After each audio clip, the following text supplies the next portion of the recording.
Welcome to today's edition of the Rush 24/7 podcast. And here we are back at it, folks. Great to be with you, as always.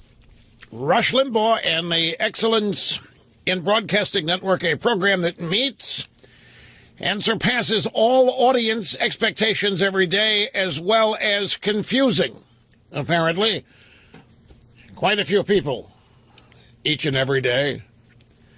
And that's not something I'm trying to do or be. It's confusing. I think confusion is in the minds of the listeners who happen to be. Anyway, telephone number if you want to be on the program's 800-282-2882, and the email address lrushbo@eibnet.com. Okay, so everybody's breathlessly waiting here to see who the big endorser of Donald Trump's going to be. He's got some major announcement. He announced it yesterday, a major announcement today. And everybody's been speculating that it's a big endorsement. Trump has not said that it's an endorsement, has he? He just said he's a big announcement. No, it's not me. You are among the confused, to whom I was just referring. Anyway, expecting it to be an endorsement, and of course, apparently the conventional wisdom is that it's Sarah Palin who's going to endorse Trump. And if that happens, Ted Cruz has said that would be a shocker. It would be a pretty big disappointment because, well, it just would be. So we will wait and see. I've heard a couple other names being bandied about that I have not seen anywhere in the media. I'll give you one. I'll give you a name that I heard. This is yesterday, and it's pure. I mean, I've got nothing to back it up. It's just idle. It could be, really, it's off-the-wall stuff, but I don't think it would qualify as major. Certainly wouldn't qualify for all this big buildup here. But the name I heard yesterday was Jerry Falwell Jr., coming out of, that would be about a par Franklin Graham. Maybe not even up to that level. So anyway, like everybody else, no idea. I find it interesting that Trump is going to make this announcement during this program. He's got a 3-hour window here for that to happen. In the meantime, I went through the audio soundbite roster today, and I'm sorry, folks. I really am. I'm in over half of them. With the drive-bys reacting to things that they think I said yesterday, taking things I did say, but the drive-bys didn't hear them. They hear about what I say from other websites. So they take what I say, take it from where I said it, and attach it to somewhere else, the old out-of-context trick. Now, in this case, I think they're literally trying to get it right, but they're falling short. And some of them do. Some of them don't play any games, and the things attributed to me are accurate and in context. So, I'm reluctant to play all these sound bites and mention me, because I don't want anybody accusing me of doing the program just for that reason. But heck, it's about what everybody's talking about here, this Trump versus Cruz thing, and how it is evolving or manifesting. So I've made the decision. I'm just going to go ahead and play these sound bites as though they're part of any other day's rotation. But before we get to that, there are a couple of interesting stories here that I found that they're indirectly related to the specific nature of the argument going on between Trump and Cruz right now. I mean, they obviously include that, but that's not specifically why these articles are written. One's in National Review by David French, and the other is at theatlantic.com by Molly Ball. And both of these stories are dealing with the precarious perch in which the Republican Party finds itself and what this presidential campaign foretells for the future of the Republican Party. And in the case of the Atlantic story, portrait of a party on the verge of coming apart is the headline. The subhead of this story, with the Hawkeye just 2 weeks away, Can Republicans reconcile themselves to Donald Trump and or Ted Cruz, or will the GOP break into pieces? Now, just as a prelude to this, I want to remind you of something that we unearthed last week on the eve of the South Carolina primary. The whole RNC was in town. They had one of their annual confabs where they get together and strategize and plan their conspiracies for winning this and winning that. And remember, we found this piece written by a young millennial Republican by the name of Ford O'Connell, in which he's a ranking member of the GOP strategist class, and he's one of their planners. This is not an outlier, is the point. This is the guy who presented a 5-part plan for saving the party, and he said the worst thing that could happen for the Republican Party is for Ted Cruz to win the nomination and be elected president. The second worst thing that could happen for the party is to Trump be elected president. The two worst things that happen to the Republican Party is if either of these two guys is the nominee and then wins the presidency. Now, why is that bad? Well, as a reminder, Mr. O'Connell said because it would delay the much-needed modernization of the Republican Party. The Republican Party must modernize. It's stuck in the mud.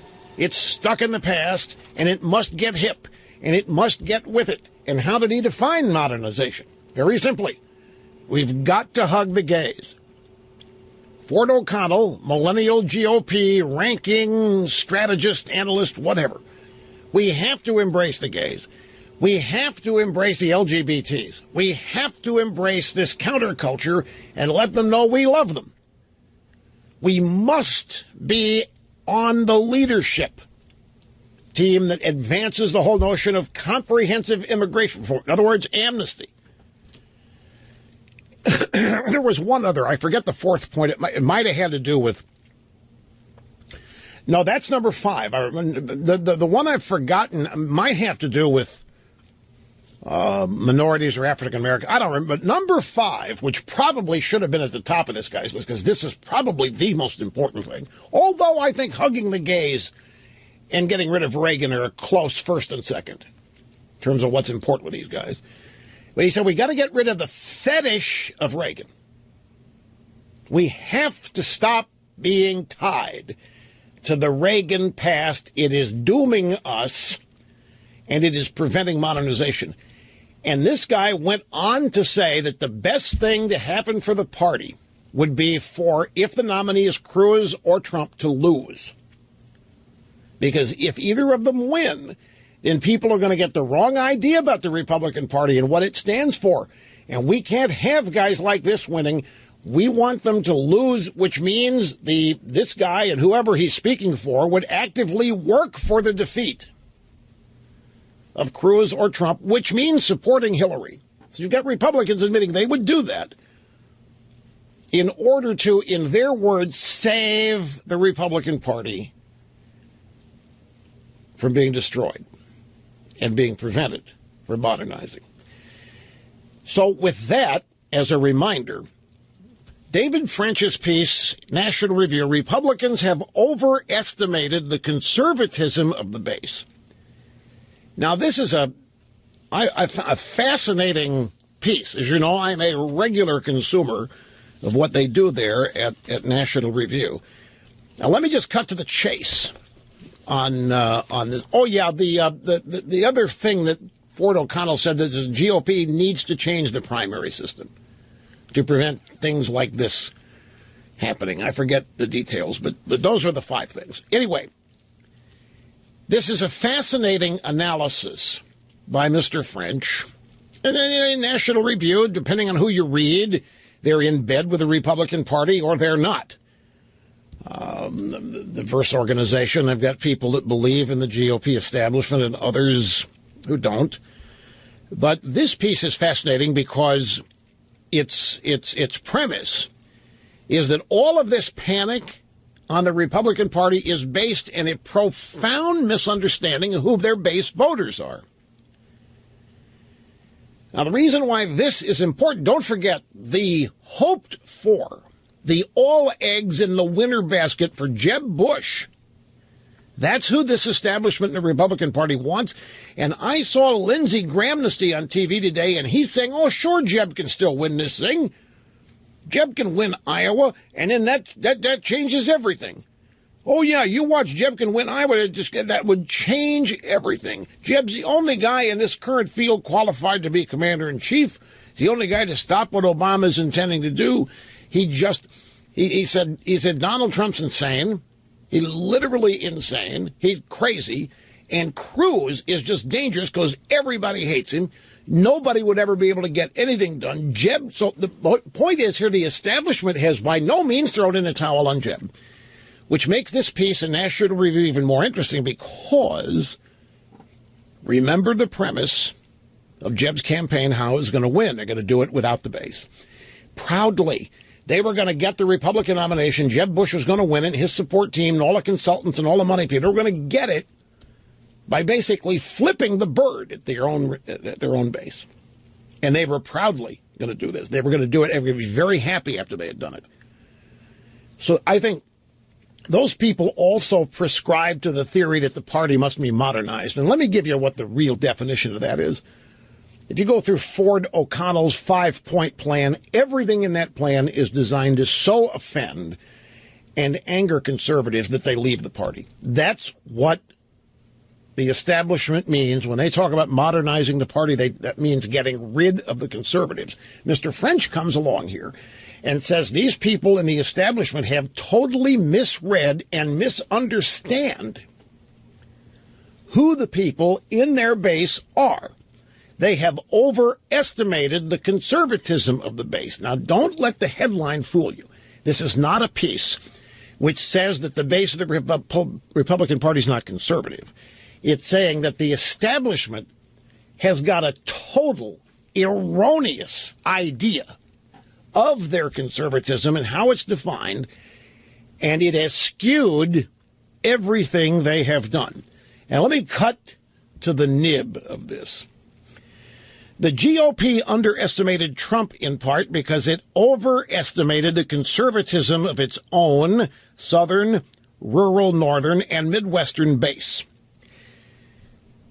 The GOP underestimated the extent to which many of its voters had not so much embraced the corporate conservatism of the Chamber of Commerce or the constitutional conservatism of the Tea Party, as much as they had rejected the extremism of the left.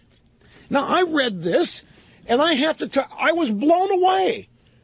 The fact that the Republican establishment does not understand that what really animates its own base is an opposition to the Democrat Party. What animates and informs its own base is a vehement opposition to liberalism in the American left. According to Mr. French, they don't get that. They don't think that's who you are. They think you're a bunch of pro-life hayseed hicks. They have accepted, for all intents and purposes, the drive-by media, Democrat Party, Hollywood definition of conservatives, an image of conservatives, and that's who they think you are. And that's why they're embarrassed of you. And that's why they want to modernize the party without any of you in it, because they don't know who you are. And it follows. They campaign on this idea that they're going to stop Obama. I mean, they know what to tell you. They get elected and they don't move a little finger in that direction of stopping Obama. And they don't understand that what you really want is for what's happening for the Democrat Party and the American left shut down and stopped. They don't understand that what is the most animating or informative aspect of conservatism today, aside from the tenets of conservatism that we all believe, what motivates us is opposition, strident opposition to the left and the Democrat Party. And that's what Mr. French contends they don't understand. The GOP establishment has, in their minds, they've constructed a three-legged stool of conservatives that make up their base.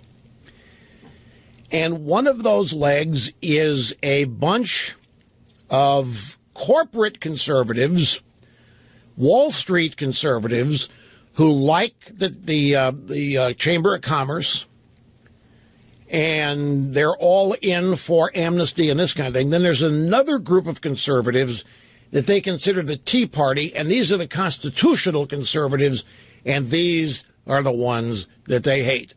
These are the ones they don't understand. These are the ones they don't understand the complaints. They don't understand the focus, the interest. The Tea Party to them is speaking a foreign language.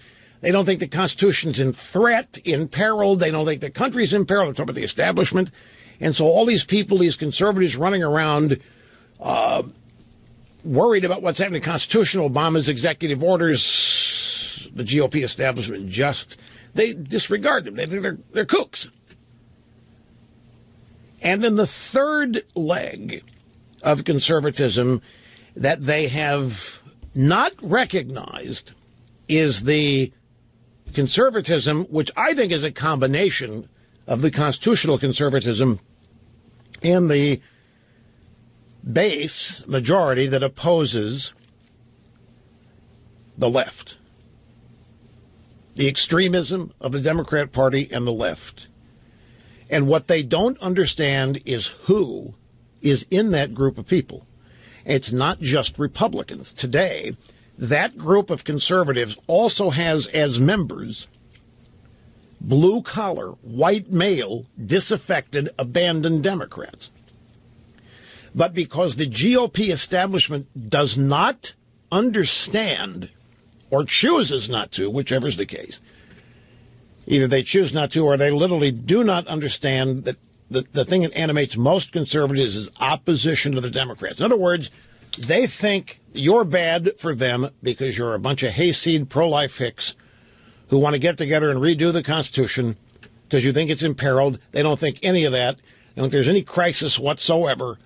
And they wish you were all part of the corporate conservative crowd, which is okay with Wall Street and the Chamber of Commerce. I got to take a break. We'll be back and continue here after this. Don't go.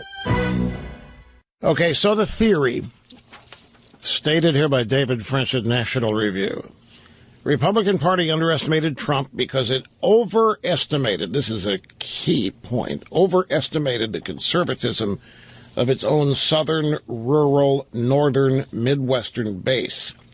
It underestimated, GOP underestimated the extent to which many of its voters hadn't so much embraced the corporate conservatism of the chamber or the constitutional conservatism of the Tea Party as much as they had rejected the left. In other words, the theory is the GOP misunderstands its base and thinks it is something it isn't. A bunch of pro-life, a bunch of hayseed, gun nut kooks. When what it really is made up of people who are animated, motivated, informed, whatever, by their opposition and strident dislike of the Democrat Party and the left. Now, to believe this, we would have to accept the fact that the Republican Party, the establishment, whatever to call them, is literally blind and doesn't, because they certainly know enough to campaign the right way. They campaign on stopping the Democrats. They campaign on stopping Obama. But the real point is here they're embarrassed because they don't understand conservatism, which is true, and they have a totally skewed definition of it, which is true. And it's the definition that has been, and the image that's been advanced by the Democrat Party in Hollywood and what have you. And because of this overestimation, meaning the conservative base is not nearly what the GOP thinks it is, and there's no reason to cast it aside like they are doing. Half my brain tied behind my back just to make it fair. Rush Limbaugh having more fun than a human being should be allowed to have. Here's the Atlantic Molly Ball story. We had an audio soundbite with her yesterday. I forget which one it was. Doesn't matter. Just stream of consciousness remembering here. Molly Ball in the Atlantic, portrait of a party on the verge of coming apart. Now, she does acknowledge in this piece that Democrats are going through something similar, and they are to a degree. The difference is the Democrat Party is not embarrassed of its base because the Democrat Party is its base. The Democrat Party doesn't care what the Republican Party thinks of it. And the Democrat Party doesn't ever think of itself as a minority. And the Democrat Party doesn't think it ever has anything to prove to anybody. The Democrat Party doesn't walk around thinking that most people think it's a bunch of losers, sad sacks, and whatever. So they're not defensive. They are not self-conscious. They just run around and act like the totalitarians that they are. But they have their own potential crack up here. And it has to do with Bernie Sanders and Hillary. Although, folks, I've told you from the get-go that Bernie Sanders isn't going to nominee, and he's not going to be the nominee. He's not going to win Iowa. He's not going to win New Hampshire. All of this is, I think, been manufactured to make it look like Hillary Clinton can overcome serious opposition. All of this is being done to make her look like she can really get down and get tough when she has to. The last thing they want anybody to think is that this has been a coronation. They want Hillary to they want to be able to say about Hillary that she's demonstrated her toughness, that she had everybody coming after her. She had Bernie Sanders, she had the socialists, she had the Republicans, she had everybody. They were going after her at the FBI. They're going after her at the administration. They're going after her husband and all that. And she's triumphed and she beat it all. That's the story they want to tell about Hillary Clinton. Bernie Sanders is not going to be this party's nominee. And all of you Bernieites out there, you Democrats that are getting on board the Sanders campaign and thinking, man, it's almost going to be utopia nirvana time. Remember, that's what you thought back in 2008 when we indoctrinated Obama. And look how badly that's worked out. And it isn't going to be Bernie. You guys are being played for the saps that you are, you Bernie supporters. Are you saying that Hillary's not in real trouble? No. I'm not saying Hillary's not in real trouble. I'm telling you, you look at what Debbie Blabbermouth Schultz has done. They've done everything they can to keep this party operating behind the curtains that nobody knows what's really going on. What do you think Hillary out there praising Obama all night in that debate was all about? She hasn't been doing that. She's been trying to distance herself from Obama. Let's call it what it is here. From the earliest days of the Democrat campaign, we made the point here, and Hillary came through, that she had to differentiate herself from Obama. And in the early days, she was criticizing Obama. And remember, our reaction here was, wait a minute, you've been there. You've been running this country for 7 years. How in the world can what Obama has been doing not have been good? Now, I don't know if she's reacting to that or what's going on, but all of a sudden that debate Sunday night, she and Obama once again are best friends. Total 180. And it's not fear of Bernie Sanders. Beware the media mantras, the narratives, the templates, the conventional wisdom. I just chuckle when I read stories here or there about Bernie Sanders could win Iowa and New Hampshire. Bernie Sanders is out raising Hillary. Can we remember who we're talking about here? We are talking about the Clintons. And do you really think they're going to sit around? I mean, I saw a story where, see Bill the other day, his hand shaking like the onset of old age. Poor old Bill, he may not be able to hang in this campaign. He may be fading even as we're speaking, might not have the strength of all of this stuff. You look at Bernie, really? Bernie Sanders, crazy Bernie? We're all being played on that. But anyway, Molly Ball acknowledges that the Democrats have their own problem, and they do. None of their stuff works. The Democrat Party's an absolute mess. If people ever got true story figured it out, everything the Democrat Party's implemented is bombing royally. Healthcare is an absolute mess. The national debt, spending, you name it. Immigration, transformation of America, the cultural rot that this administration has introduced. It's a mess. This country is hanging by a thread, all brought to you by the Democrat Party. There isn't a single happy, smiling, laughing Democrat. Even Madonna can't handle it. Madonna's showing up at her concerts overly served in adult beverages. She's showing up 2 and 3 hours late for concerts. Nashville, the latest place. Nobody out there on the left is happy. It's certainly not crazy Bernie. So they do have their own problems. But Molly Ball writes here in The Atlantic, portrait of a party on the verge of coming apart. The Iowa caucus is just 2 weeks away. Can Republicans reconcile themselves to Donald Trump and Ted Cruz, or will the GOP break into pieces? Questions asked and answered. The Republican leadership, establishment, whatever, certain elements of it, certain members, have already said, and some for quotation, that they're not going to support Cruz or Trump if either is the nominee. That they will support Hillary. They'll openly vote for Hillary. And don't forget the guy who claimed we can't afford to let these guys win. It would set back the modernization of the party. But the drive-bys are out there. This is a story they want. They want the Republican crack-up story. They want the story that the Republican Party's blown smithereens and no longer exists as a functioning political operation. Because the name of their game is the absence of opposition. So they would love for that to happen. Whatever it takes. If it's Trump getting a nomination, they'll take it. If it's Cruz getting a nomination, they will take it. Whatever it takes for the Republican Party to implode. And when that happens, they'll be the first in line trying to find Republicans claiming they've had it. This is it. They're voting Hillary. You watch that. That's going to be on.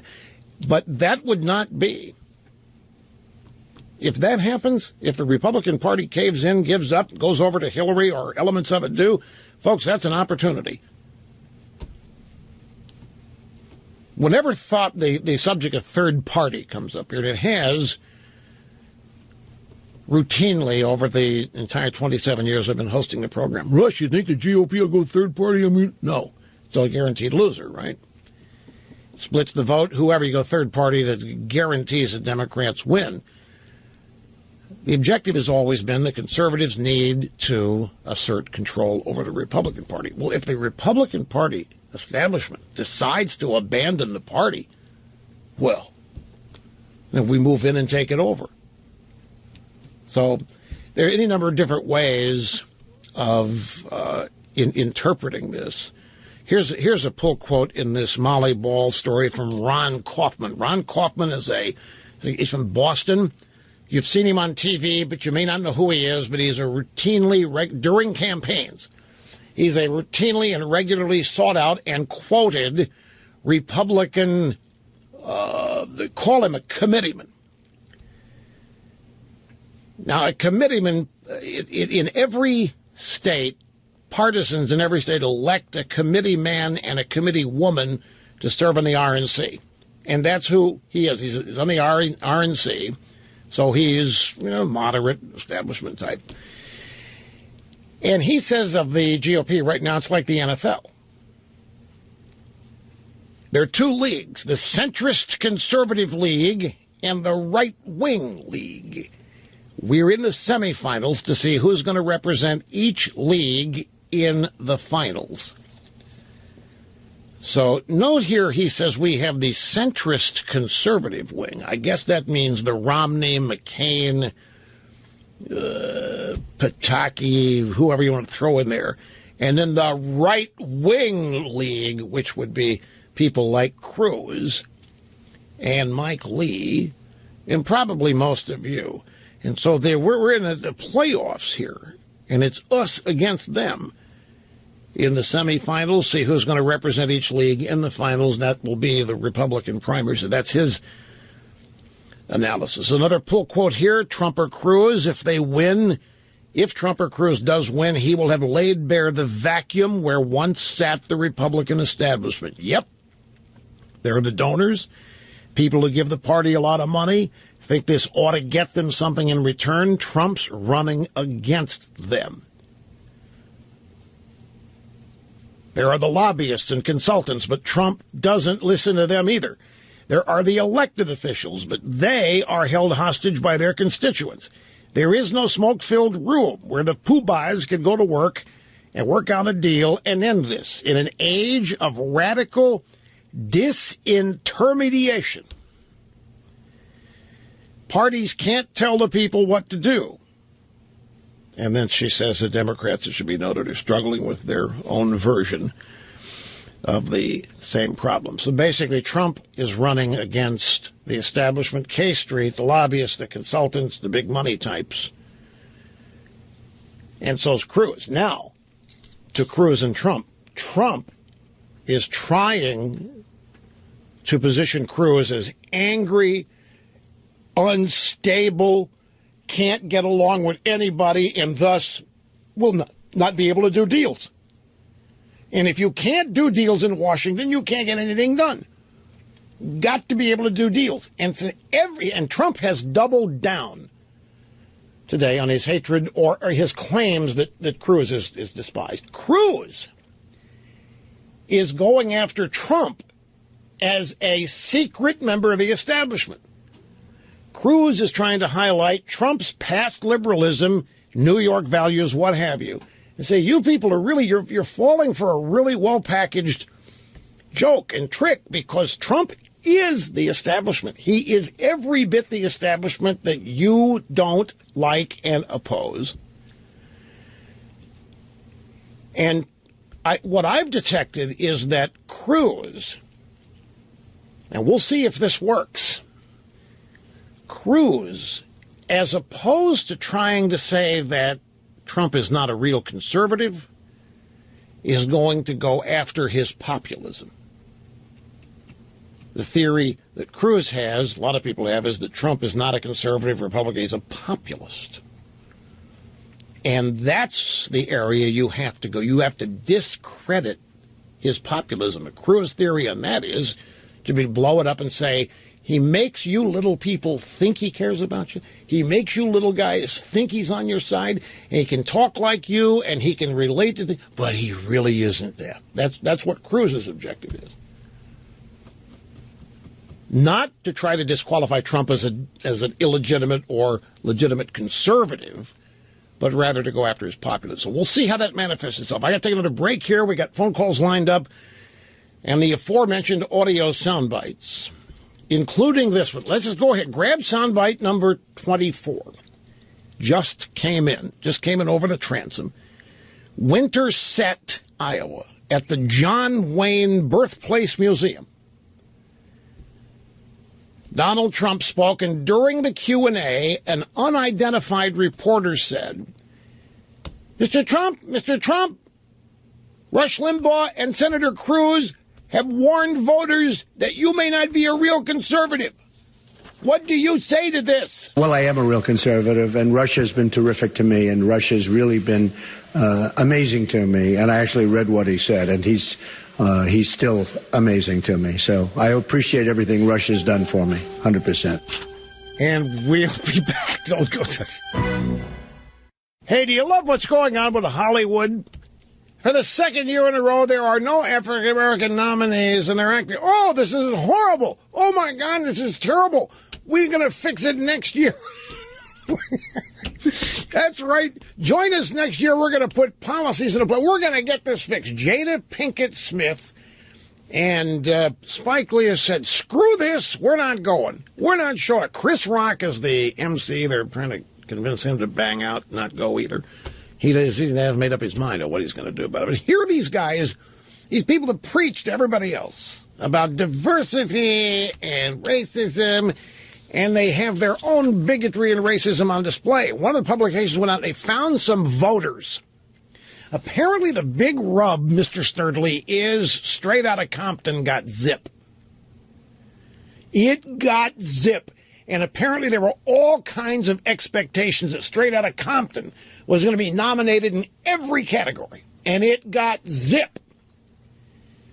So they went and talked to nameless, anonymous Academy members, the director, the editor, the screenwriter, the producer. You know, they've won in every category. And if these people are being honest, they're in their 50s, 60s, and 70s, and when they heard that there was a song in the movie called Cop Killer and F-Bomb the Cops, they didn't even want to go see it. They thought it was just beneath their cultural dignity and no desire to even see it. It's partially admitted, and in other places it's speculated that this is the reason. That it basically is Hollywood age-based bias against certain performers and the culture from which they came. Didn't even want to go. I mean, they had such high hopes for Ice Cube. They had such high hope for everybody involved in this thing. And it got zip. And it's the second year in a row there aren't any African-American. Now, everybody's dumping all over Quentin Tarantino for the N-word, however many times it appears in A Hateful Eight. Have you seen A Hateful Eight? I watched A Hateful Eight. It's probably 85 to 100 times the word is spoken. And half of that by a black guy, Samuel L. Jackson. And don't you dare say it. He can say it, but don't you dare. I found myself next to him on the driving range, the Bob Hope Chrysler Classic one year. And he thought my golf shoes were cool, so I passed his test. Mr. Snerdley tells me that I misspoke, that Madonna was in Louisville and not Nashville. Sorry about that. I didn't mean to insult. Well, if you're insulted that she was there or not there, I've covered my bases. And we have a brief time out here at the top of the hour, but we're back. As you can see, folks, we've just revved up here. We're going to get, this audio soundbite roster, I'm not kidding. It presents me with, in their own way, they're as good as... Here, let's play grab 24 again. I think we have time to squeeze this in. This is unique in that most people asked about me do not even acknowledge having heard what I said that they're being asked about Trump. Well, here, listen to it again. Well, I am a real conservative, and Russia's been terrific to me, and Russia's really been amazing to me. And I actually read what he said, and he's still amazing to me. So I appreciate everything Russia's done for me, 100%. Now, Snerdley said, wow, that doesn't happen. These people ask about you, and I haven't heard what Limbaugh said. I didn't hear what Rush said. They're afraid, critical, but very seldom somebody as boldly as that. Oh, yeah, not a problem with it. I heard it. Everything's cool. Back off, media. The views expressed by the host of this program documented to be almost always right. 99.8% of the time. It's great to have you, folks. The phone number, if you want to be with us on the program, 800-282-2882, and the email address, lrushbo@eibnet.com. So let's just get to some of these audio soundbites. Let me preface the rotation here today with just some headlines in the news out there. What? Oh, you think this soundbite is a lesson in how not to answer a question? He answered the question. The question was, unidentified reporter to Trump, both Rush Limbaugh and Senator Cruz warned voters, you may not be a real conservative. What do you say to that? He said, well, I am a real conservative. Rush has been terrific to me. This kind of is illustrative of some things, because I was, in some of these soundbites, as you will hear, I said things that they quote me as saying, but not when they quote me as having said them. It's the old out-of-context trick. But I don't think they even know. I think they just go to Media Matters, and they read a summary of what happened on this program. That's how these reporters find out what happened here. It's the most amazing thing. I have my own website with word-for-word transcripts. I have my own website where you can, and this is on the free side, you can listen to my monologues and my phone calls. It's all recorded for posterity and history. It's all there. RushLimbaugh.com has duplicated by 20 or 5 or 30 times the Encyclopedia Britannica in terms of the voluminous amount of data and information and, of course, informed opinion that is out there. All of the words have been spoken, but they're transcribed as though they're written. So we present it as the written word at RushLimbaugh.com, and anybody can go there and find out what I said. And they don't. They go to a media watchdog site, and they knowingly purloin things taken out of context, maybe things not even said at all. I've had quotes made up that I stated never did, quotes attributed to me that were never said by anybody. It's always amazed me. We go to considerable expense to put this website together and then keep it updated during the course of each busy broadcast day. And the clowns that report on this program don't go there, or very few of them do. But it's all there. And you will hear what I'm talking about when they get into the soundbite roster here. First story, Trump ups the ante. Everybody hates Cruz. This is the Washington Times. And Trump is behaving here true to form when he is criticized for something, saying something he shouldn't have said, saying something that's incorrect. He doubles down on it. He always has. He never backs off. He never revises his opinion or his remarks. He just doubles down on them. And yesterday, I and a few others said, Mr. Trump, I mean, we know you're going to criticize Cruz and all these other people. It's a primary campaign. I can't tell you how plainly and multiple times I made the point yesterday.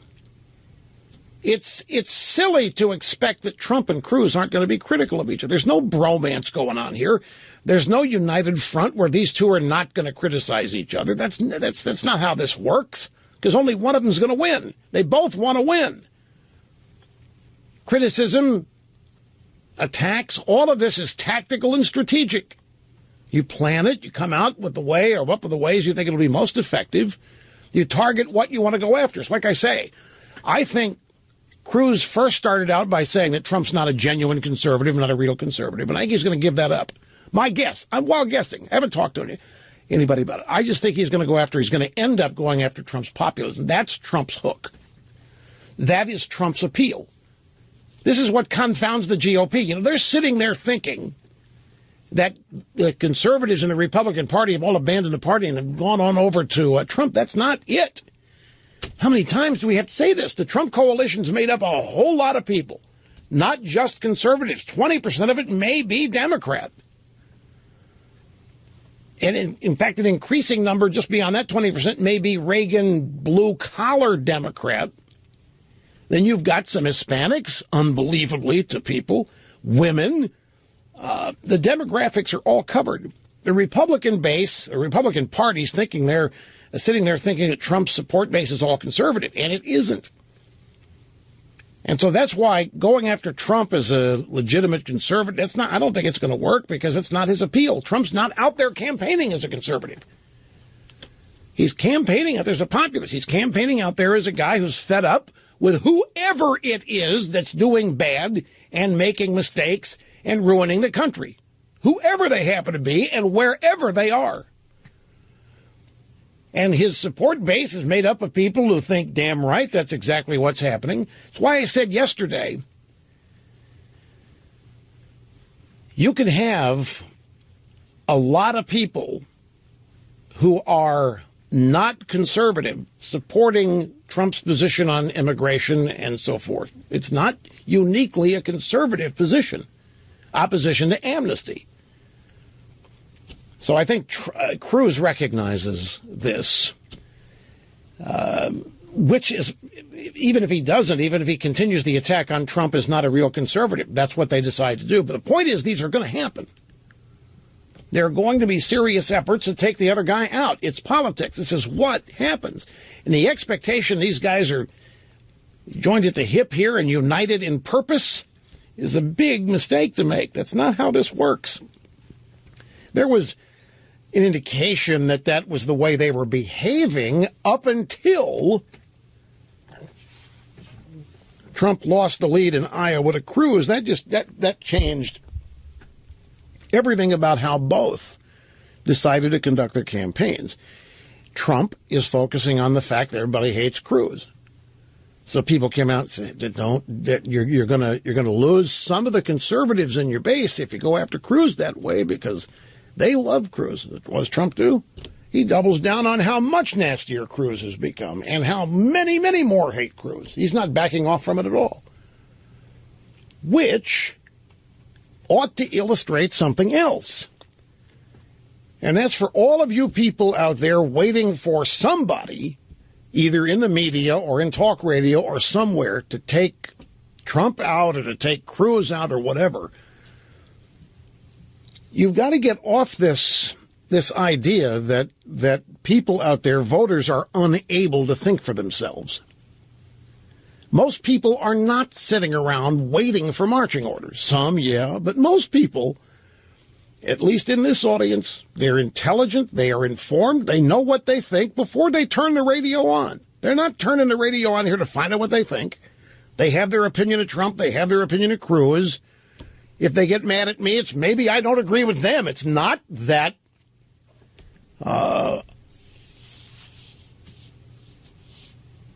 that I am somehow not being true to myself or whatever. It's personal. I've always respected the audience, you in this audience, as intelligent and informed. Certainly don't hold you in contempt. Certainly don't look down on you like the Democrat Party does, or like most of the Washington establishment. So, I'm not under the illusion here that any candidate wins or loses based on me telling you he should win or lose. Now, admittedly, there are some people influenced. I'm not going to deny that, but it's by no means a majority. And the proof here is Trump.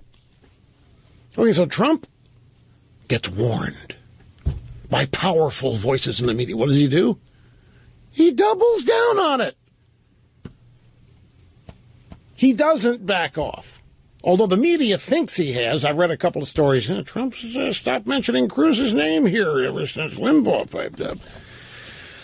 Well, I don't know. Washington Times Republican presidential candidate Donald Trump stepping up his attacks on Ted Cruz, declaring yesterday, everybody hates Ted. He's unpopular in Washington, Trump said on Fox. When you have somebody who can't get along with anybody in Washington, you're not going to get deals done. I mean, you have to get deals done. We can't always keep invoking executive orders like Obama does.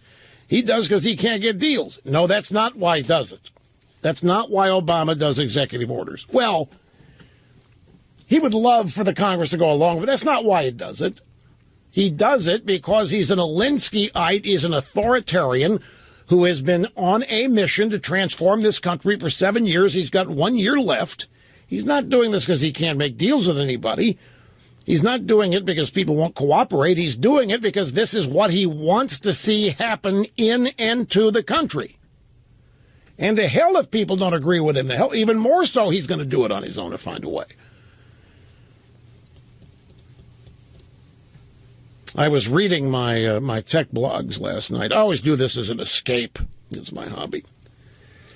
And I ran across a story that Trump's going to make Apple stop making iPhones and iPads in China. Yeah, we're going to make Apple make their damn computers in America. And it was fascinating reading these little tech bloggers react to that. Because most of them hate Trump because they think they should. Most of them chime in. I mean, you talk about a monolithic group of people. They're all journalists, for one thing. They all think Trump's a buffoon. They all think he's insane. They all think he's a lunatic. They can't tell you why. They just think that he is. So when Trump comes along and says he would make Apple manufacture products in the U.S., it totally escapes these guys that presidents don't have that kind of power. It totally escapes them that that's impossible. Trump cannot tell a company. He can't tell Oreos, Nabisco, where to make Oreos. He can't tell Ford where to make cars. He can't tell Apple where to make computers or phones.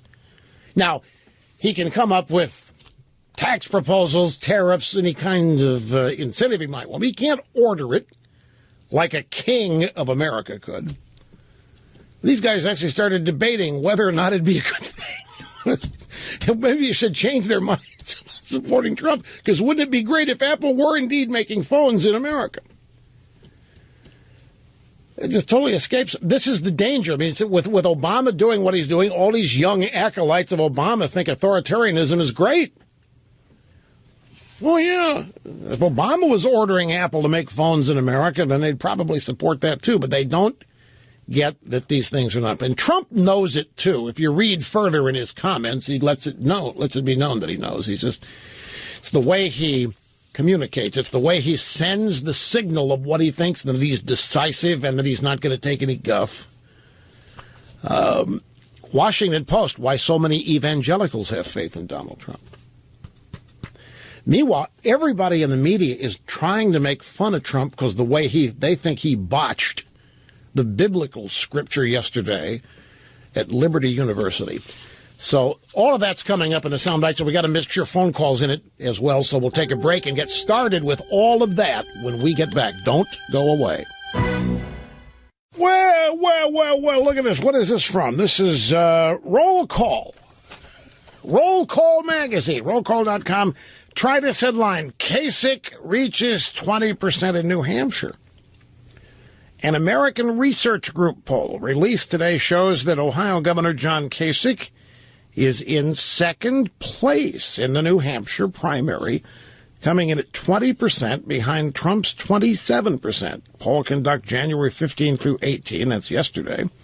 600 likely Republican primary voters, including 269 independents. It's a telephone poll. Previous ARG poll in New Hampshire, January 7 through 10, showed Kasich tied with Rubio at 14, behind Trump at 25. Well, what everything we think we know is just FOS? What if everything we know is not right? What if this polling data is all wrong? Hang on, folks. Going to be an interesting ride. We'll start in Indianapolis with Brad. Hello, sir. Glad to have you with us on the program today. Megadittos, Rush. I have a question that has puzzled me throughout the primary, and I was hoping you can enlighten me on it as you do daily. Why are we as conservatives not in the leadership positions of a party? Why are we not Priebus? Why are we not the establishment? It puzzles me that we don't seem to have the voice we should. You mean because you think that we are the majority of the party? Why are we not the establishment? Yes. Well, I mean, that's perfectly. I mean, it's not about majority minority. It's about power brokers. The establishment is a club. There is specific requirement for membership, and it does not include conservatism. The establishment happen to be the people that run the party. Even if they are the minority, they happen to win their elections, and they are elected as leaders of the party, the RNC. The same way. I know what you're getting at. If there's so many conservatives, if the base is conservative and the establishment made up of a bunch of minority Republicans, then how come they run the show? Hey, how come the media is so powerful if most people don't like what they do? The establishment, ruling class, elites, they define all of these things. And they have exclusionary practices, people they don't admit into their club. And it's not a matter of numbers. It's power and money and connections and any number of things. And it's true not just in politics. It's true in any number of other institutions where a small little clique actually runs the whole shebang. There's a whole bunch of psychological reasons why people get away with this. But in politics, it's all about money and who has it and who's willing to spend it on whom to maintain positions. And the perfect explanation for this, if you've probably reading or if you listen to the news, you hear about something called a donor class all of a sudden. I mean, it's a relatively new term. I mean, I've been doing this 27 years. I never heard of the donor class till this year. Now, they may have been talking about themselves that way. But we've had the political class, the elected class, we've had this class, that class, but the donor class, and they are the money people, and they run the establishment. They are the people that pay and fund the campaigns of the people who get elected and stay in office. And so that's been the rule of thumb for politics since before any of us were alive. Tom, Spring, Texas, you're next. Hello, sir. Great to have you. Good day to you, sir, and I hope you're doing well. I'm getting through, doing pretty well. How about you? I'm doing fine, sir. Thank you for asking. The establishment Republicans are going to such great lengths to try to impugn Donald Trump and Ted Cruz. On Election day, if one of those guys gets the nomination, are there going to be enough people that stay home and hand this election to the Democrats? Well, yeah. I mean, there are members of the Republican establishment who have said they're going to vote Hillary if either one of these two guys gets a nomination. There are any number. It's not a matter of staying home. They're going to vote Democrat. Republicans are quoted, some of them by name, some of them not, most of them not, but they're telling members of the media and whoever listen this would be unacceptable, and if either of these guys are the nominee and end up being the presidential candidate for the Republican Party, can't in good faith support it, would have to vote for Hillary, because Hillary would keep Washington functioning. Hillary would keep the gravy train going. Hillary would keep the status quo of the establishment in power and running the show. Cruz is going to come in and blow it up. Trump would come in and blow it up in his own way. Cruz would blow it up, ideologically and do what he could for small government, reduced intrusive government. So Trump would come in and do it a different way. But either way, they think they'd be out. They don't want to be out. If it takes voting for Hillary to keep the establishment running the show, then that's what they've said they'll do.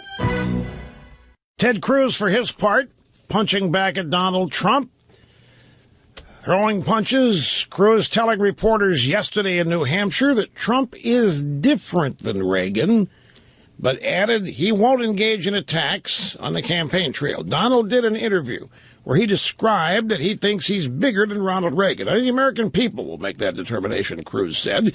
And then Cruz said, I would note that Ronald Reagan spent decades as a principled conservative, spent decades traveling the country, sharing his views and defending the Constitution. Reagan didn't spend the first 60 years of his life supporting Democrat politicians, advocating for big government politics, supporting things like the big bank bailouts, supporting things like expanding Obamacare to turn it into socialized medicine. That's not what Reagan did, Cruz said. Reagan was a voice of consistency, and I'm pretty sure that Reagan didn't write checks and support Democrat politicians like Cuomo and Anthony Weiner and Hillary Clinton. I'm pretty sure Reagan didn't write a big check to Rahm Emanuel in December of 2010 after the big Tea Party wave, which is all true. But the point that Cruz goes on to make is he says he thinks that Trump is rattled for the first time. He thinks that Trump is very, very dismayed. This is the message that Cruz is putting out, that Trump has had an insurmountable lead for 95% of this campaign. That the presumed frontrunner, Jeb Bush, haven't been able to get higher than 6%. Trump's always been, depending on the poll, 28 to 35, 38, maybe 40 in one poll. Until Ted Cruz came along and started getting serious as we creeping up on the Iowa caucuses. And then all of a sudden, Cruz's point is Trump does not know how to deal with this adversity. He's dismayed, he is rattled, and it's forcing him to say some dumb and crazy, stupid things. This is the attack mode of Ted Cruz. Then he starts, he mowed him down, or tried to, on immigration. Cruz going after the issue that put Trump on the map. He says, I like Donald Trump. I respect him personally. And in this campaign, he's talked a lot about illegal immigration and amnesty. Cruz goes on to describe how he was fighting this fight in the recent past, last 2, 3, 4 years. Whenever the votes came up, it was Ted Cruz and some allies that were at war every day, succeeding in stopping the Obama and Republican-Democrat coalition in implementing amnesty. Goes on to talk about how many years, how hard everybody fought, how he was leading the fight. And then he wraps it by saying, and during all this time, Donald Trump was nowhere to be found. So his contrast is himself, a guy who's put everything on the line, who has been in the ring, gloves on and off, trying to stop amnesty. Trump comes along, announces his campaign, says that he's going to build a wall, immigration is it, and Cruz's point is, yeah, okay, fine, I welcome him to the fight, but the fight's 3 or 4 years old here in the modern era, and he wasn't there during any of that. So that's the way Cruz is going after this. You can see here it's getting, some might call it brutal. I just think it's politics. People have forgotten, and it's understandable. South Carolina in 2000, McCain is still fuming over some of the things, some of the innuendo that he thinks the Bush camp put out there about illegitimate kids and affairs, and he's still fuming about it. I mean, this is it's the way it happens, and to expect. I don't know if it's part of the way education has been going the last 10, 15 years, and those kids got out of school, they've become young adults now, they believe conflict resolution 101 or whatever, and they just, this is not, don't criticize people like this. It made me nervous. I don't like the shouting. Oh, no. And for those of you who reacting to this is nothing. This campaign haven't even gotten up to medium heat yet. Compared to where this is headed, you just have to sit back and listen. Let's start the audio sound bites. We first have here may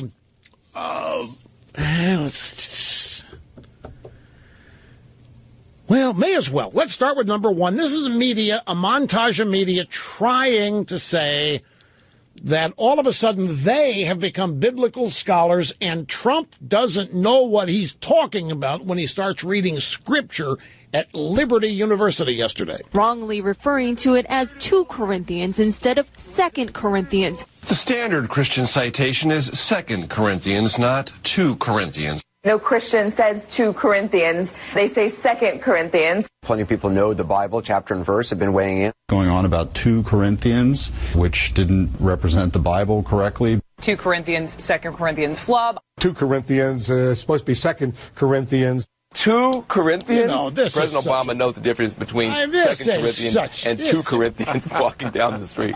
This is a joke, folks. These guys don't know what they're talking about. Here, all of a sudden, the drive-by media, which hates anything to do with Christianity, wants to try to pass themselves off as scripture experts. So they've read somewhere where one person said, hey, Christians don't talk about 2 Corinthians, it's 2 Corinthians. No, it's actually the second letter to the Corinthians. If you want to really get down and into it, it's the second letter to the Corinthians. It's Corinthians 2 Corinthians, 2 Corinthians. But it's a laughable thing here where the drive-bys acting like they somehow are scholars. With Ricardo Montalban, it was the rich Corinthian leather. Did you know that didn't exist? He was doing car advertisements during for the Chrysler Cordoba. And this was during the days of Fantasy Island when he and Hervé Villechaize ran a little Fantasy Island. Ricardo Montalban with a Cordoba doing commercials with rich Corinthian leather, and finally somebody said, where do you get that? And they made it up. There is no such thing as rich Corinthian leather. So they could have said 2 Corinthians leather that was put in the Dodge Cordoba or the Chrysler Cordoba or whatever it was. It's just funny to me to listen to drive-bys here who wouldn't probably know a Bible if somebody put it in front of them, acting like now they know the distinction between 2 Corinthians and 2 Corinthians. Here's David Brody. This is the CBN Network, Christian Broadcast Network. He's the chief political correspondent there, and he's interviewing Trump.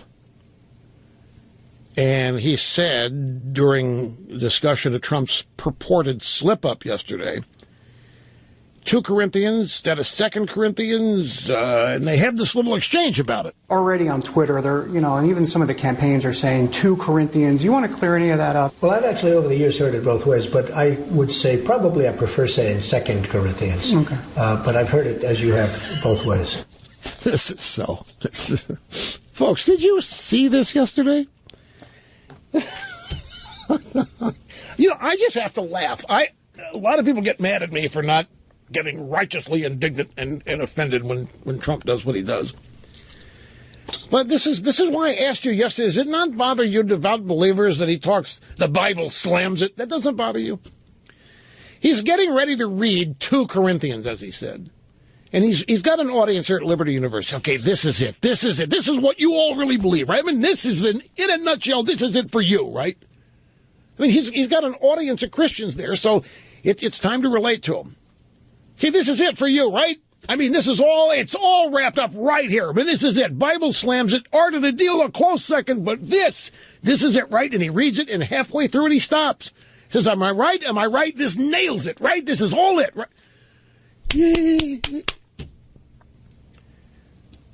So he treated biblical scripture as though it was just a quote from a Thomas Sowell column or something else. I marvel at it. Remember, I come at this from a little bit different angle than everybody else. Everybody thinks that the only way to judge this is from the rigid dictates of political ideology. I study this as performance art as well. And it is great performance art. Here's what Trump continued saying, because the guy, David Brody says, you've said in your book, and you said just a few days ago that I have a great relationship with God. How do you see that relationship, Mr. Trump? Very secure in my relationship with God. It's been a very strong relationship. I started in Sunday school many years ago with the Bible that you've seen, with my mother's handwriting on it, with my address, and, never wanted me to lose my Bible. And I've just always had a very good, very special relationship. And I feel a lot of what I've accomplished, if not all of what I've accomplished, is because of that relationship. And feel very strongly about it, and feel very strong about evangelicals. I feel very strong about my religion. Okay. I'm not, it's out there. There it is.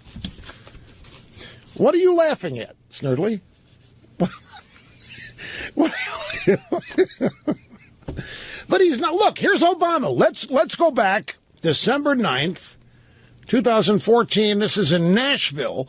Obama held a town hall event on immigration, and during the event, he tried to quote the Bible. Good book says, don't throw stones in glass houses, or make sure we're looking at the log in our eye before we're pointing out the mote in other folks' eyes. Now, nobody in the drive-by said, "What the hell is he talking about?" Nobody said, "Who and what verse is he citing here?" Well, he came off as totally illiterate here on a verse in the Bible. Good book says, you don't throw stones in glass houses. No, it's people in glass houses don't throw stones. I mean, this is, I don't know, folks. This is too much. We'll be back. Okay, here's one of these sound bites where and my inclusion in it is deceptive. The editing here is deceptive. It's ABC's Good Morning America. The correspondent is Tom Yamas, and I got a report here about Trump's 2 Corinthians slip yesterday instead of 2 Corinthians, or second letter to the Corinthians, if you want to really drill down deep. And I end up in this. And here's how it sounded. On Monday, Donald Trump quoting scripture at Jerry Falwell's evangelical Liberty University, fumbling the Bible verse typically known as 2 Corinthians. But 2 Corinthians, right? 2 Corinthians 3:17. That's the whole ballgame. And now Rush Limbaugh issuing this warning to voters. There are a lot of conservatives who think that he's a wolf in sheep's clothing, that he's a traditional lifetime New Yorker, and that means something. Okay, so yeah, I said that, but not during this episode. I said that during a discussion of Cruz's strategery in going after Trump. And when I said there are a lot of conservatives who think that Trump is a wolf in sheep's clothing, that he's a traditional lifetime New Yorker, that means something, I did that in the context of what Ted Cruz is trying to do. It was not part of the 2 Corinthians thing, but they're trying to make it look like I am adding fuel to the fire by saying Trump's a fraud because he also didn't know 2 Corinthians.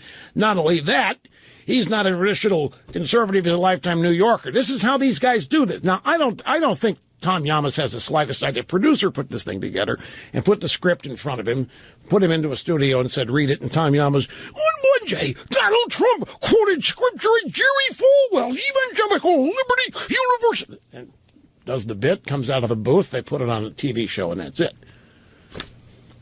Well, you think I'm making... Listen to it again. Listen to this guy. Play soundbite number 5. On Monday, Donald Trump quoting scripture at Jerry Falwell's Evangelical Liberty... Listen. On Monday, Donald Trump quoting scripture at Jerry Falwell's Evangelical Liberty University. Fumbling the Bible verse, typically known as... Good. Up next, Good Morning America, George Stephanopoulos talking with Jonathan Karl about the battle between Trump and Ted Cruz. What about this factor now, these talk show hosts like Rush Limbaugh weighing in? We may have reached a pivotal point in this campaign where those influential voices on talk radio are starting to turn on Donald Trump. Until now, these have been some of Trump's most reliable cheerleaders, but in this latest fight, they are siding with Ted Cruz. And it's not just Limbaugh. That New York values attack from Cruz drove people right back to what Trump himself said 20 years ago. As you know, he said he was pro-abortion rights, open to gay marriage, because he is from New York, not from Iowa. This is the attack that could really hurt.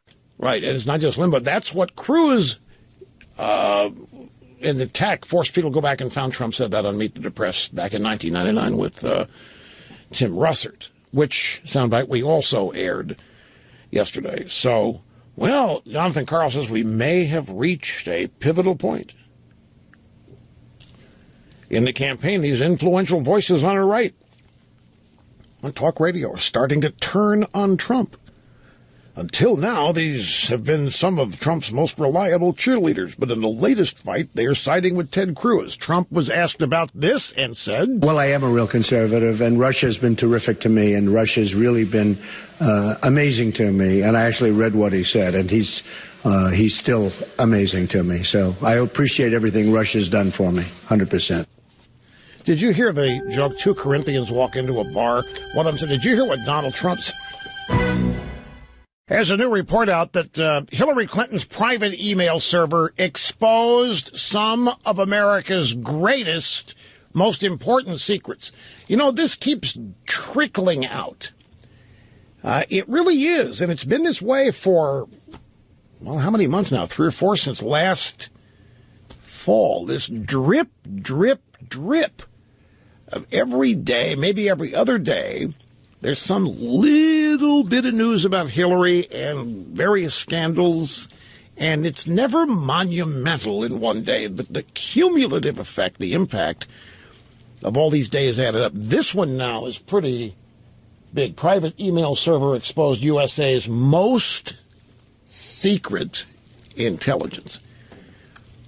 Now, we've heard there are 150 FBI agents that are on this investigation. There wasn't... I mean, how serious can a Democrat debate be when the moderators in a Democrat debate don't even mention that? 150 FBI agents, so we're told.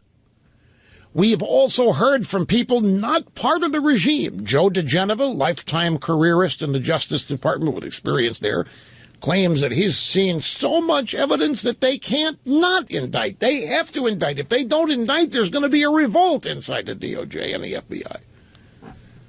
So we keep hearing this, but nothing happens.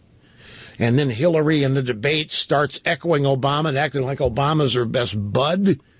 And people start speculating, yep, this is designed. Hillary's trying to get close so he will not drop the hammer on her and indict her.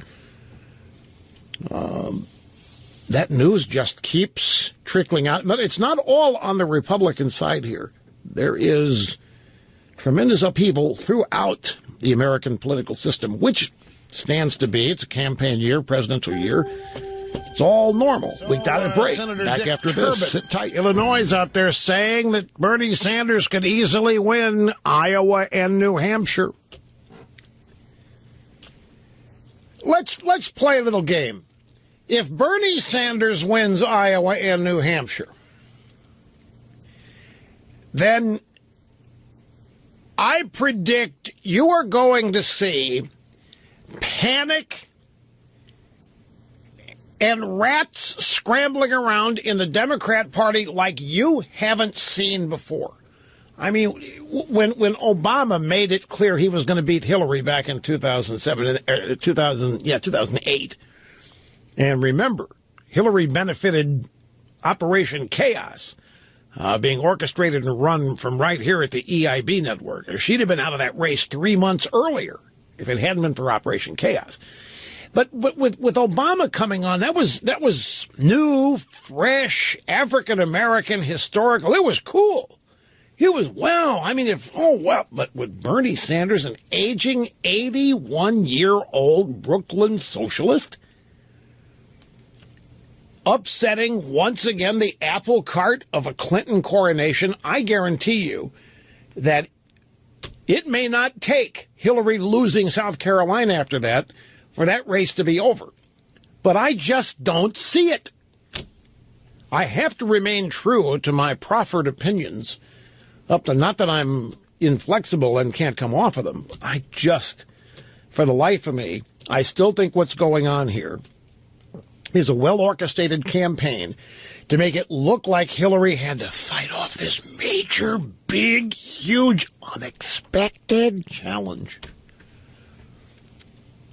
The powers that be thinking much, much better picture of Hillary Clinton fighting off and surviving a big challenge and overcoming the odds and proving that she can do it, as opposed to a coronation tour. Top to bottom. So we will see.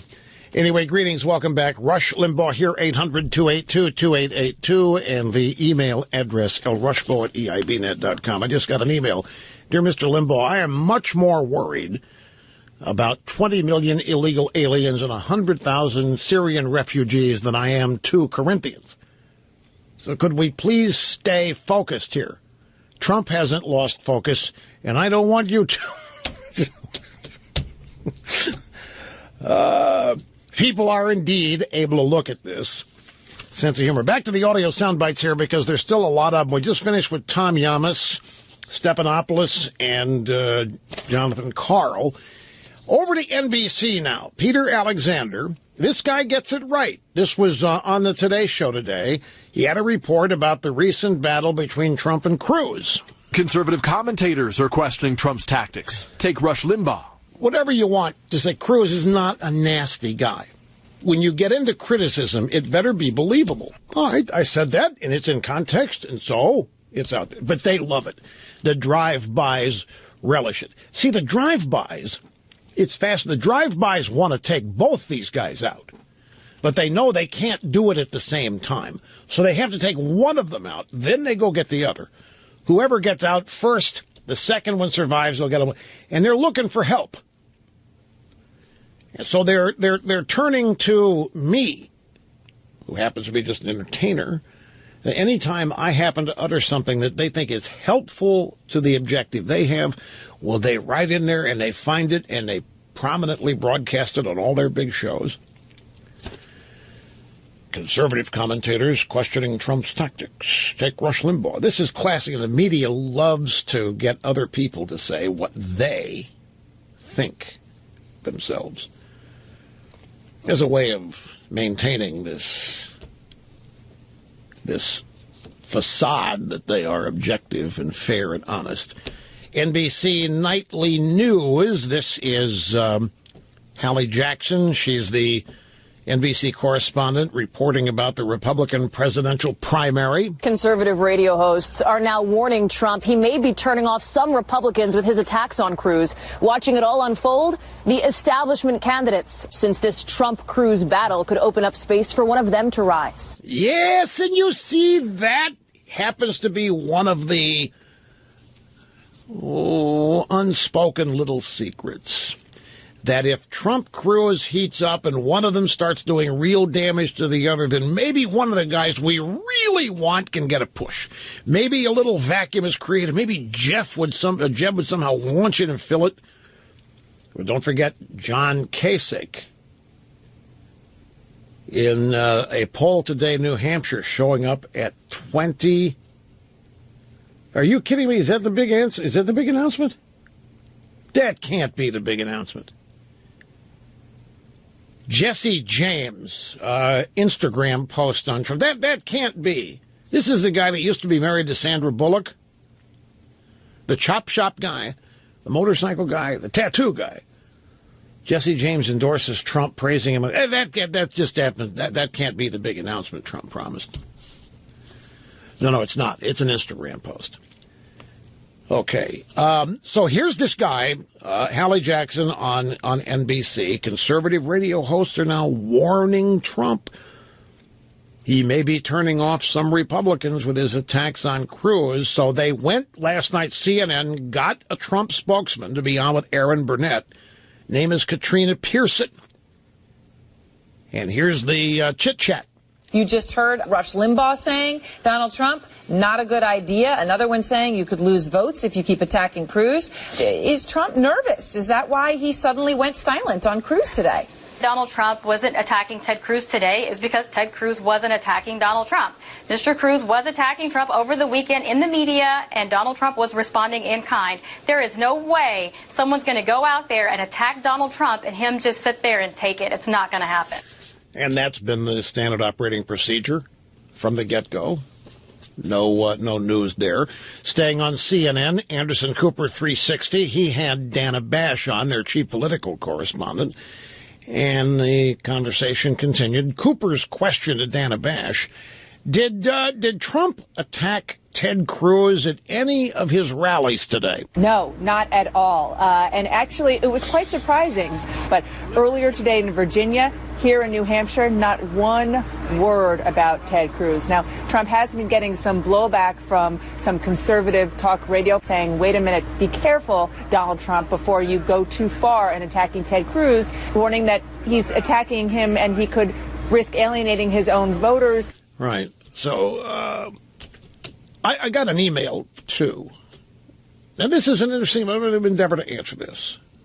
Paraphrasing, I'm not reading it. I didn't print it out. I have it right in front of me. The premise of the question is, Rush, why is it so important to warn Trump that he may be making a mistake? I don't hear any of you warning Cruz that he might be making a mistake, and I don't hear any of you warning Jeb Bush that he's making mistakes, and I don't hear any of you warning Kasich or Rubio or anything. Why is it so important that you warn Trump?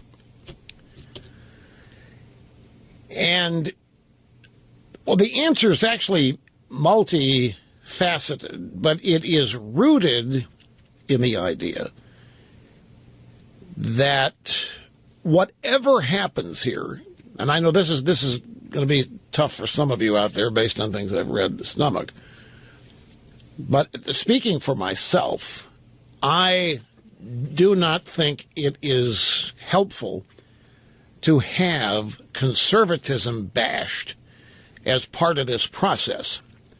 So anytime anybody, I don't care who it is, anytime anybody mounts an attack or a criticism, and I don't care if it's on Cruz, I don't care who it would be, if it was on Trump, if anybody mounts an attack on any of these Republicans that is like something a liberal Democrat would say, I'm going to step up and comment on it.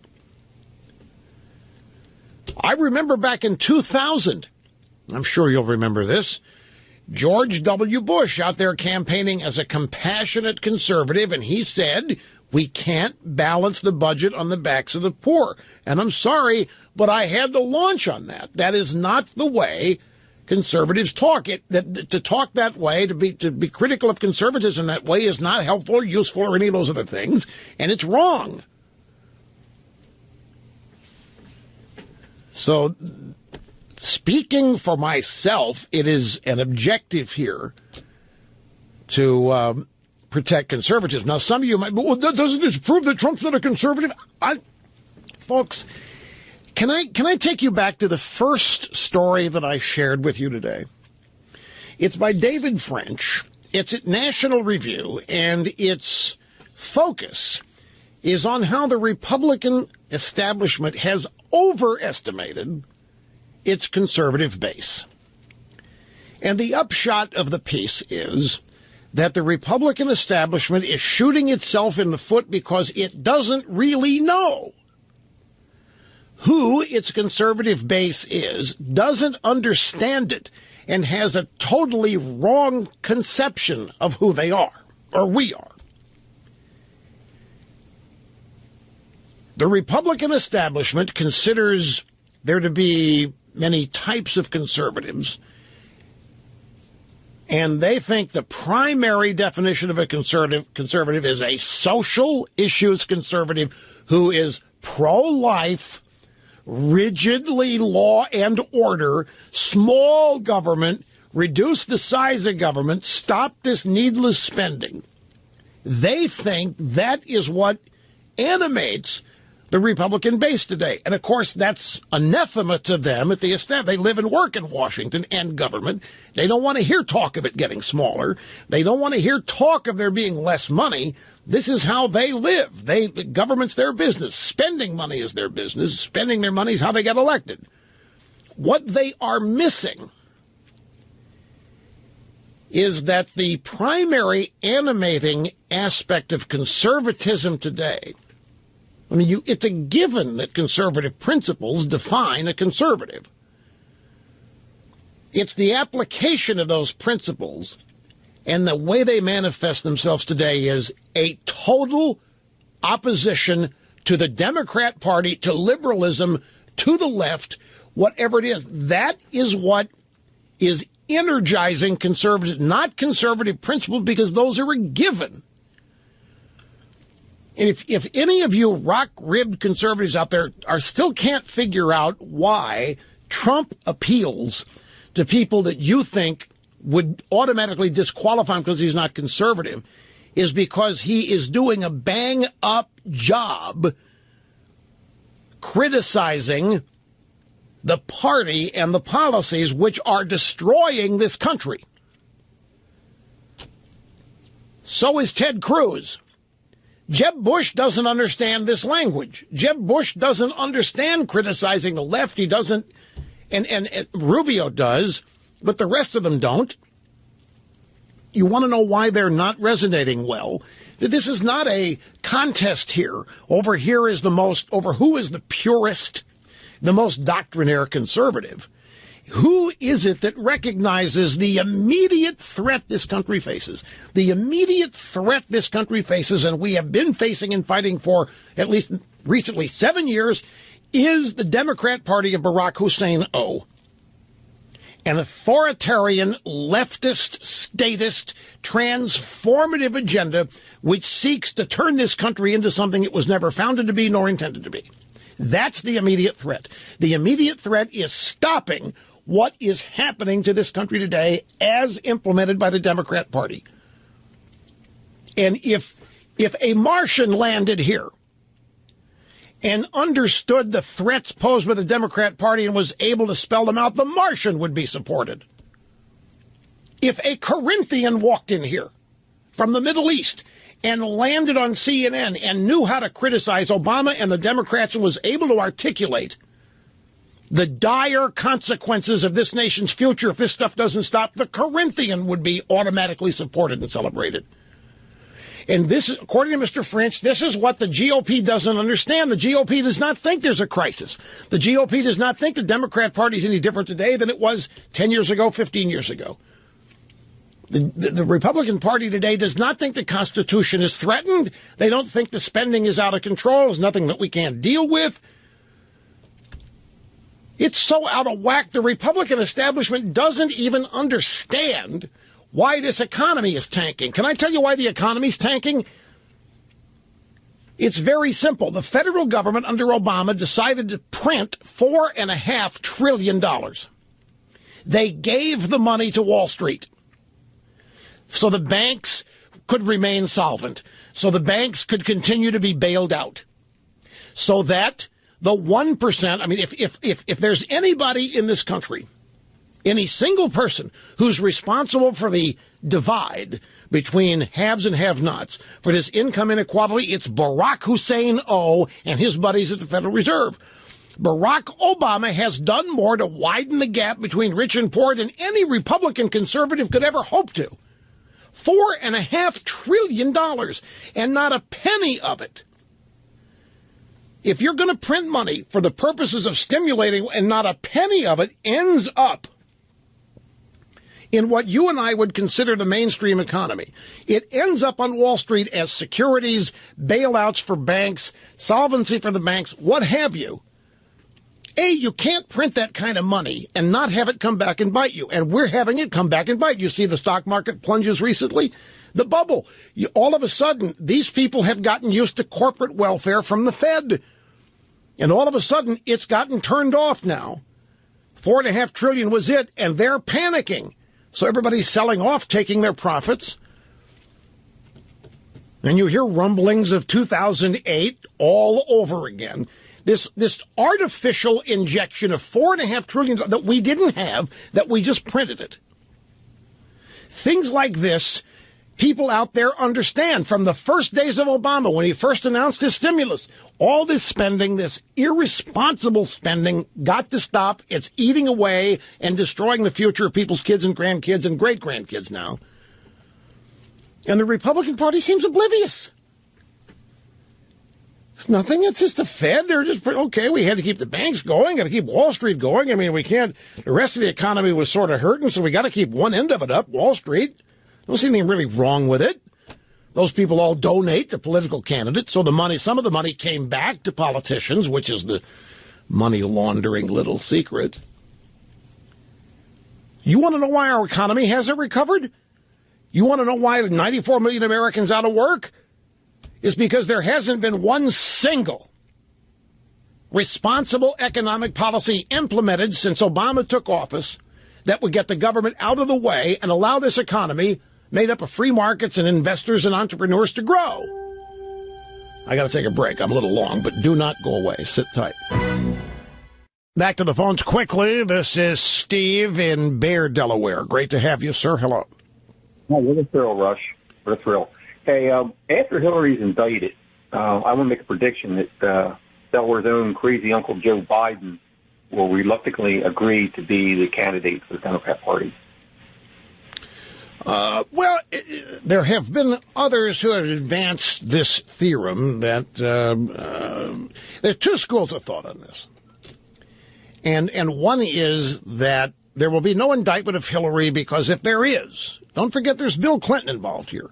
And Bill Clinton's played a lot of golf with Barack Obama. And on the golf course, Bill Clinton would perfectly be fine saying, hey, now, Barack, I just want to tell you something, bud. You know, I may be a little bit older than you, but it doesn't mean I don't know the game. If you even think of indicting Hillary, you better be prepared because I happen to know she's not the only one been doing stuff, and I got the goods. So hope you have a tee shot great and keep it in the fairway next time, but let's keep playing. Or Obama doesn't want Hillary or Bill Clinton anywhere near his agenda. And is dripping all this stuff out about the investigation and the 150 FBI agents and leaking news of how much evidence they've got. And that he is indeed going to have them drop the hammer and she is going to be indicted. And Joe Biden, the way he said he wasn't running, I never see a guy said he wasn't running and announce his agenda at the same time, which is what Biden did. And Obama would totally trust Biden with his agenda. Biden has shown 110% loyalty here. So they're both schools of thought are out there, and you can take your pick as to which one. I don't discount the fact that Bill Clinton's lurking out there. And anything done to his wife that would have a negative impact on him, he is going to come jump in and do something about it with his own version of threats. Here's Danara in West Memphis, Arkansas. Great to have you on the program. Hello. Oh, hi, Rush. I'm so excited. I can't believe it. Well, I'm glad you got through. I love you. I'm like the biggest ditto head ever. Well, thank you very much. I appreciate that, and welcome. Okay, well, I just wanted to say I'm a little sad because with the state of the country and the track record in the last few years, we have such a huge opportunity to win by a landslide, but we're totally messing it up with the GOP establishment. It's like we're going to screw ourselves over. Now, let me ask you, who is this we? Because I understand your frustration. You think we've got, and by the way, I happen to agree with you. If we can't make the case against liberalism now, we'll never be able to make it. We're living it. It's not theoretical. We don't have to warn people. We're living the disaster. If we can't make hay out of this now, so when you say we seem to be screwing up, who is we? The GOP, the people who are catering to the liberals, and I want to know what can we do with the base to get it across to them that we need and want a strong conservative. Hey, they get it. Danera, they totally get it. They don't want any part of it. They're not going to acquiesce. Politics is not about majority rule winning. It used to be that when an election was held and the people won, the side that won took a look at what the people wanted and tried to keep doing that. And the people that lost tried to figure out where they had lost touch with people and get back in touch. That's not what happens today. When the Democrats lose an election, they blame the voters. When the Republicans lose an election, they blame their own base. Neither party thinks they have to modify, moderate, or change. It's always the voters' process. So then they look for ways to do what they want to do, no matter what the voters say, either in an election or in any other venue. So now politics has become about the establishment, both parties, finding ways around popular majority public opinion. Well, it's so very frustrating. I know it is, but that's why the battle is being waged here. You've got two candidates here who are explicitly running against that establishment. One's Cruz, the other's Trump. And some people might say, well, Trump is, but he doesn't know that he is. That's not. But Cruz definitely is. And let me give you an example. Since you call, listen to this. Let me give you this headline. This is from thehill.com. Iowa governor, don't vote for Cruz. The Iowa governor is a Republican. The governor of ethanol-rich Iowa says voters there should reject Ted Cruz over his position on federal renewable fuel mandate. That's ethanol. Speaking with reporters today at the Iowa Renewable Fuel Summit, Governor Terry Branstad said that voters should oppose Cruz when they turn out to caucus next month, calling Cruz the biggest opponent of renewable fuels in the presidential race. Branstad said that Cruz is heavily financed by big oil, so we think once Iowans realize that, they might find other things attractive, but he could be damaging our state. Cruz hasn't supported renewable fuels, and I think it'd be a big mistake for Iowa to support him, the governor said. They're trying to destroy Ted Cruz. This is the establishment trying to take Ted Cruz out. And this ethanol business, I remember I have taken heat from callers in Iowa some years ago. I just remember one incident, but it's illustrative. I happen to be critical of ethanol as unnecessary. It's not helping automobile engines. It's not helping them. All this stuff that's used to. It's corporate welfare for Iowa farmers. Well, I was deluged with phone calls from Iowa Republican voters shouting at, so you just want to throw the election away, Rush? Is that what you want to do? That's that, because that's what you're going to do. If you're going to come out and you're going to come out against that, you may as well just be giving Iowa to the Democrats, because I guarantee you there's no Republican going to win Iowa here unless they're all in for whatever help to the corn farmers. It's that simple. And it's not new. It's been that way for a while. And this is mother's milk of politics. This is how it works. And they just need to find other uses for corn, because they can't depend on people wanting to eat it as much as you can divert production into fuel. I mean, everybody uses gasoline. And will use gasoline from now until the end of time. So, and I don't care what you renewable people think. The gasoline and fossil fuels are not going to be out of favor anytime soon. But the point is, here you have a sitting Republican governor on the warpath, urging Republican caucus voters not to elect Ted Cruz. Now, Ted Cruz happens to be a great conservative who wants to implement conservative principles and ideas, which include reducing the size of government, reducing the dependence on government, reducing corporate welfare like this. And you can see what an enemy anybody who speaks this way is. So, De Niro calls this, I don't understand, we've got the best. Terry Branstad doesn't care a whit about beating Democrats, De Niro. Terry Branstad, at the end of the day, doesn't care about stopping whatever the Obama agenda is that's wreaking havoc on this country. Terry Branstad cares about making sure that ethanol remains used and paid for by the federal government. It's money. It's economics for his state. He didn't have time to worry about whatever damage the Obama agenda is doing. In that sense, the old saw about all politics is local. Back after this. Rush Limbaugh talent on loan from God. And West Palm Beach, this is Noah. Great to have you, Noah. Welcome, sir. And how are you? Thank you, Rush, for taking my call. I'm a first-time caller, so a little nervous here. But I just wanted two comments, if I can. The first comment was about the drive-by media kind of bashing you in a way as far as biasing people's decisions. But, you know, at the end of the day, I'm reading from your website. It says that, you know, they shouldn't be taken seriously. They're just entertainers. They're kind of doing the same thing, what they're saying not to do. What's that? I lost you. Do you hear me? Yeah, but they're kind of doing the same thing, what they're saying not to. Oh, so I'm just saying that they're trying to convince people not to listen to you guys. So they're trying to kind of brainwash in a way. So what they're trying to teach not to do, they're doing the exact same thing. It's kind of like rhetorical in a way.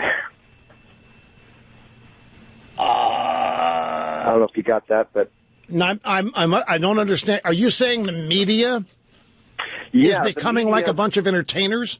Yeah, basically that, you know, the talk radio, the people, they're just entertainers. They're not really to be taken seriously. They're just entertainers. So them saying that, they're trying to talk to an audience to convince a mindset, which is pretty much what you do with conservatives. So it's like, in fact, I don't know if I can make... yeah, but here's why I'm confused, is because the last week, the drive-by media is treating me as an oracle. Right. They're not treating me as an entertainer today. They're treating me as the oracle of the day who has the power to determine who survives and who doesn't the campaign. But that's not I mean, we're independent thinkers. What you're doing, you're running a conservative talk show radio. So anything that is non-conservative in a way or is conservative, you're going to preach about it. So I just don't understand the media saying that you're going to be biasing us like we're robots. Well, the explanation for that is that depending on the day, the media does not look. I don't know how many times. This is not what he said he wanted to talk about, folks, at any stretch. He wanted to talk about how he's lost faith in Trump. So I was prepared for that. Now I don't know if you're sucking up or being critical here, but if the media had their druthers, I wouldn't exist. They're upset at me and mad at me because I blew up their monopoly.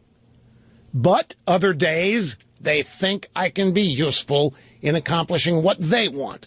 They right now want Trump and Cruz destroyed. They think, because you people are a bunch of mind-numb robots, that if I set my mind to destroying Trump, that you will believe me and abandon Trump. They don't understand you. They don't understand the program. They don't understand how I look at you. You are not mind-numb robots. You are independent thinkers. You're individuals, and you make up your mind long before you turn the radio on. But they don't think that. And it's not just of this show. That's how they think of everybody. They think they have their audience of mind-numb robots who don't know what to think until they watch the NBC or ABC, CBS Nightly News. They do not have any concept of an American people or a population that is intelligent and capable and competent to go through life making up their own minds. So whenever voters do something that liberal Democrats don't like, it's not because the voters are genuinely that way. It's because somebody's poisoned them. Like me. I, on the other hand, do not look at members of this audience with anything but respect.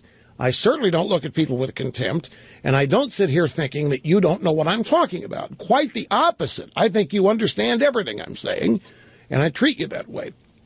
They're the ones that they had a monopoly. There was nobody challenging them. So whatever they wanted people to believe, that's all the news was. And they can't get away with it anymore. So, every day they're confused. I mean, some days they wish I wasn't here. Other days they're glad because they hope they can manipulate me into doing what they want done that they can't do on it. They can't take Trump out, so they're hoping I will. They can't take Cruz out. They're hoping I will. Oh, they have. Oh, they've tried. Oh, they've tried. They've tried to take me out 27 years. They can't. That's the whole point. Frustrates them. But look, the end of the day here, they can't accomplish what they want universally on their own. They want Trump and Cruz both gone. They want Hillary to be president. So they will respect me for a fleeting moment if I happen to say something that they think might achieve something they want. So if they think I've really ripped into Trump, they can't wait to give me all kinds of credibility and report it as though I'm an oracle. And that's what you're saying. Another exciting excursion into broadcast excellence brought to a screeching pause. Nothing ever really ends on this program. We just take breaks. And we'll be back here in 21 hours. Look forward to it, folks. As always, thanks so much for being with us today.